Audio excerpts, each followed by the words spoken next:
You mentioned that your creative process was really spontaneous. Is it still like that ever since, like, are there any new demands that you kind of have to, like, by a certain time you have to have this in or whatever? Or is it still very much just free-flowing, spontaneous as it always has been? It's a little less spontaneous only because shows and touring and stuff. Right. Comes in between, like, studios. Right. But it's still, I get in the studio and whatever I feel I put out, you know what I mean? Right. It's still spontaneous in that aspect. The only reason that it's like less spontaneous is because if I'm on the road and I feel something, I can't go record right then and there. Right. But other than that, it's still pretty spontaneous, yeah. So that's interesting, like, going from, you sitting in the cafeteria and thinking about, like, being victorious, but did you ever, like, it doesn't sound like you really had, or even have, like, a plan or, like, anything like that. It's just very spontaneous. No. I had a plan. Free-flowing. I had a plan for sure. Can you tell us a little bit about that? Nah. No. I can't. Is it still unfolding? Yeah. Yeah, you gotta hide those brushstrokes Definitely. very carefully. Yeah. Cool. You can't ever reveal the plan. Yeah. But it was just starting off. That was like one of the first things I did. I wrote a bunch of things that I wanted to accomplish down. You wrote them down. Yeah, and then on a piece of paper. A piece of paper, yeah. And taped then it to your room. They pretty much started to just in the back of a notebook. Oh, okay. And they just started to work at it pretty much.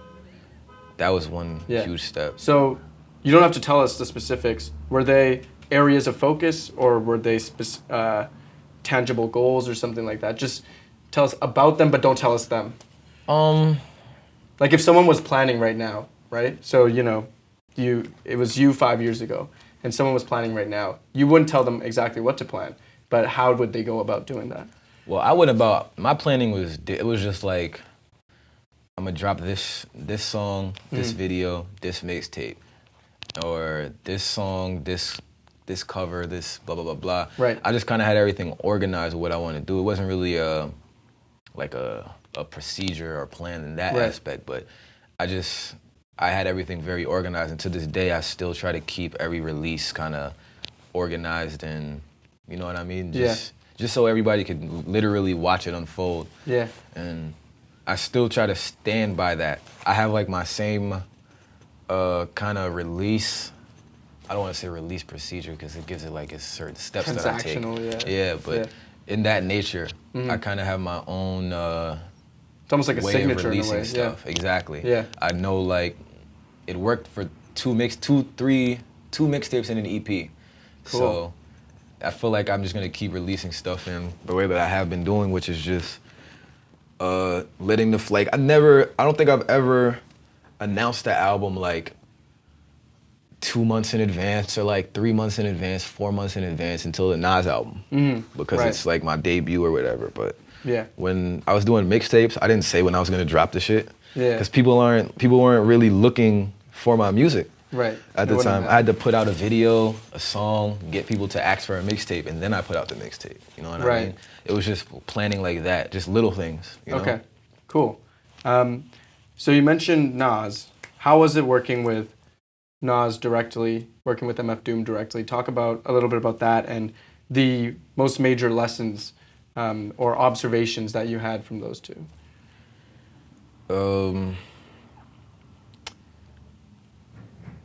It was cool. It's cool working with, it was amazing working with Doom. Pretty much what I noticed from working with Doom, it's just I could be myself. Like, there's nothing wrong with the relaxed, like, having a relaxed, chill back.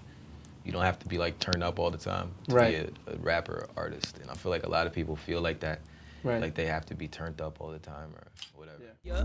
Sometimes I feel they all wanna use me, wish to abuse me and mentally confuse me. It's usually the truth seen, so it seems routine.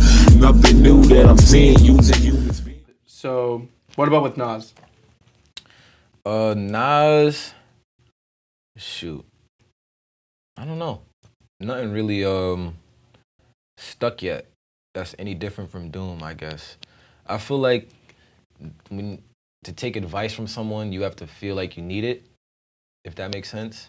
And there's never, not saying that nobody ever needs advice or I don't ever need advice, but as far as the creating side, I feel like I need to like get in the studio with him some more just to kind of see any advices or things like that. I haven't really been in the studio with Nas like that. We've been like, we chilled a couple times and all that, but most of the time it's just been talking, conversation. We've been in the studio probably once or twice, but I definitely want to get in the studio more with him, and then I'll probably have some advices or whatever. So, who to you are the most revolutionary musicians in the past? Michael Jackson is definitely on that list. Mm-hmm. That's someone I really, really look up to a lot as far as making music. Right. Michael Jackson. Yeah. Shoosh. Influential. See, I want to name some people who like changed. Yeah. Like revolutionary. Yeah. Like, I mean, I'm not even gonna say that.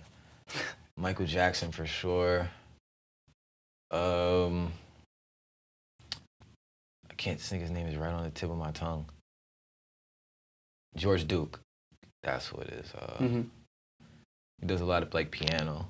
Cool. He switched a lot, like jazz, pop, etc. Right. But Herbie Hancock, mm-hmm.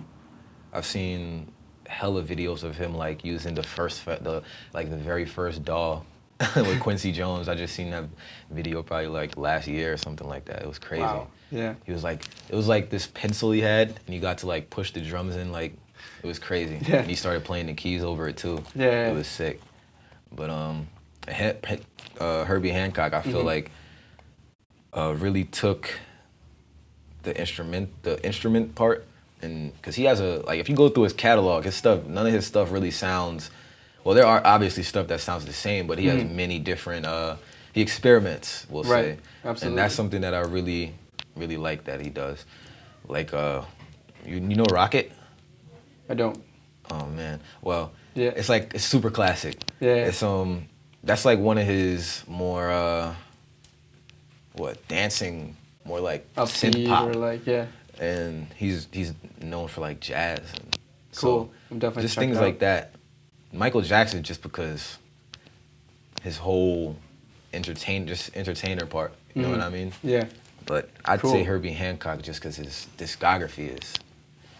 You could go from it's like going from something that's soft to hard. Pause.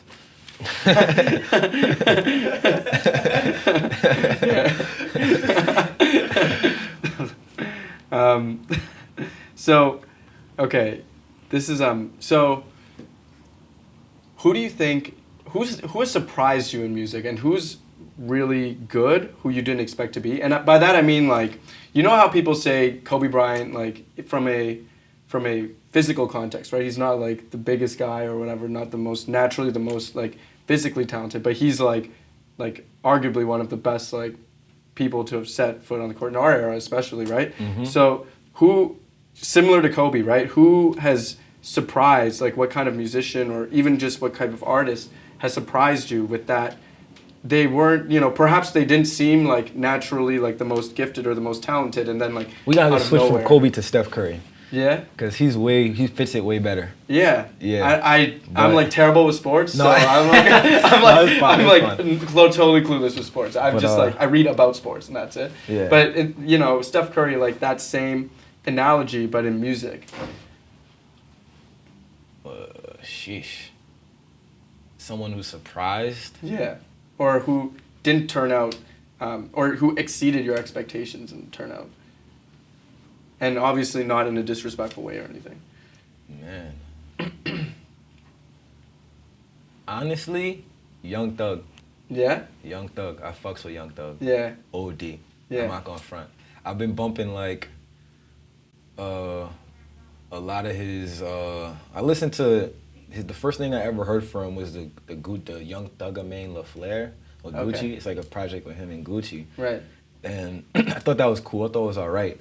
But I never really listened to him that much. And then I took in Barter 6, and I was like, oh man, it was just turn up. Right, yeah. It's really good. If you're looking for the sound everybody likes now, the party music, it's really good. Right. And I've been listening to a lot of his stuff lately, a lot of Young Thug stuff, just going back to his old stuff and all that. Right. Sometimes I feel they all wanna use me, wish to abuse me, and mentally confuse me. It's usually the truth seen, so it seems routine. Nothing new that I'm seeing. What resources would you recommend for people who want to teach themselves music? People who want to teach themselves either how to become better lyricists or to become better producers or to become better, clearer thinkers and artists? Step one is just do. Yep. You gotta do it. That's the only way to get better. Step two, I think it's just one step. Yeah. You gotta just keep doing it. And what happens if you practicing. don't know how to do something? Reading as well. Yeah. Reading, a lot of people for some reason just forgot about. Right. I think because phones came out. Yeah. It's like reading is Yeah. out of the equation. But reading is obviously a way to learn a lot of new things that you're curious about. There's a book for everything. Right. What have been some books that really influenced you? Recently, The Magician's Companion. I haven't finished the whole thing yet. It's Right. like 700 pages or something Jeez. like that. But from what I've been reading, it's an incredible book. The Stellar Man, I've said that before in another interview. Mm-hmm. I think the book is called The Science of Breath, or something like that. The Science Yeah. of Breath. It's by I'm not even gonna be able to pronounce the dude's name. Yeah. But The Science of Breath is another good one.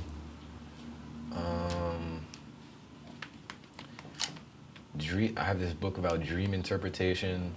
Oh, sweet. That's kind of interesting. Yeah, it's a cool one. Yeah. And damn, I have so many books. Yeah. The titles are not like Yeah. random like cool titles to remember. But Yeah. yeah, a lot of those books have been influential. A lot of stuff that is about just building self and what just makes you think, you know what I mean? Right. Yeah. Yeah. Makes you think about what's going on now. I like books actually that kind of fuse the past a bit with the future now, or make you think about how things were different back then from now, I guess. Right. Because sort of like cell phones. I like if Yeah. not even cell phones, cell phones the best example, but I don't want to say it because it's too easy. but like, Yeah. let's say somebody saw you right now like an iPad, or Yeah. they saw you in the 70s with an Right. iPad. You think you're like insane. Right. They look Yeah. at you like, what is that? Yeah. You touch it and you scroll and what? Yeah. But now it's like everybody has it. Right. It's just, I like things like that make you think like, what if you didn't have any of this right now? How would you live? And I feel like people nowadays, without their phones, without an iPad, without a lot of electronic devices that weren't available in the past, I feel like people wouldn't know what to do with themselves. No. I feel like we're at that point. Like if Wi-Fi or the service got cut off of the world Or battery, for a whole like day, you're like, oh my god. yeah, if the whole day, like Yeah. just the government or something shut down all Wi-Fi, Yeah. I think the world would go mad. Absolutely. I'm very serious. Yeah, Like literally, absolutely. I think It'd the be world would go revolutions. crazy. Yeah. That's sad. It is a bit Because sad, The right? internet is literally nothing if you Yeah. think about it. It's not physical. You can't touch it. It's Yeah. literally like a black hole. Yeah. And that's my view of the internet. So I say anything on the internet. Yeah. It's just a black hole. Yeah. Like people get mad when you post memes about stuff. Like how do you get mad at a meme on Yeah. the internet? Yeah. People just find a way to get like offended about everything, right? Like, it's a meme Yeah. on Instagram. Yeah. And you're taking that to your heart. Yeah. Mad. Yeah. It just doesn't make sense. People take like things that don't even exist in physical reality and have it affect their physical. It's just weird. I Right. feel like back in the day, people were a lot more in tune with them, Right. their physical, and their brother or sister's physical. You know what I mean? Right. A lot of people now don't really care about that. Yeah. They care about themselves and their Instagram likes. Yeah. We get validated from it now. So I think what would you be doing as a full-time occupation if you weren't a musician? Honestly, I'd probably be like living on the street, some homeless dude. I'm fine. Yikes. Nah, I would be like, I wanted to go to school to do directing, but lately I've been thinking like metaphysics, something with metaphysics or like Yeah. physics. Wow. That's something I would probably take up in college. Yeah. Yeah. So you plan to go to college soon? I want to. If I make enough money, Mm-hmm. I'll definitely probably take a quick college route. Yeah. Just to get, a little excess information about Right. things that I'm interested in. Cool. Definitely. Yeah. I think we're out of time now, so one more question if possible? Yeah, of course. Cool. So, we touched on school, and I think you've made some interesting points about school in the past. And, just a really quick question on learning what you learned inside of school, and then what how folks should learn outside of school, right? Not only, by doing, but also, what kind of things do they look for? Who should they listen to? Stuff like that.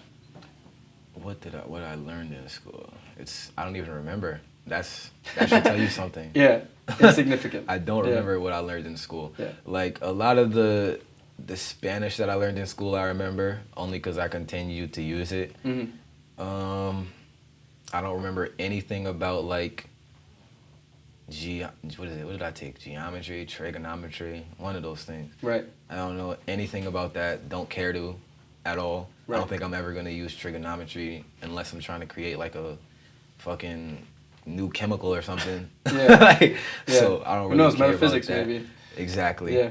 But I care about, my favorite thing was science, and I got in the most trouble in that class, which was crazy. Science and English. But I remember a lot from my creative writing class.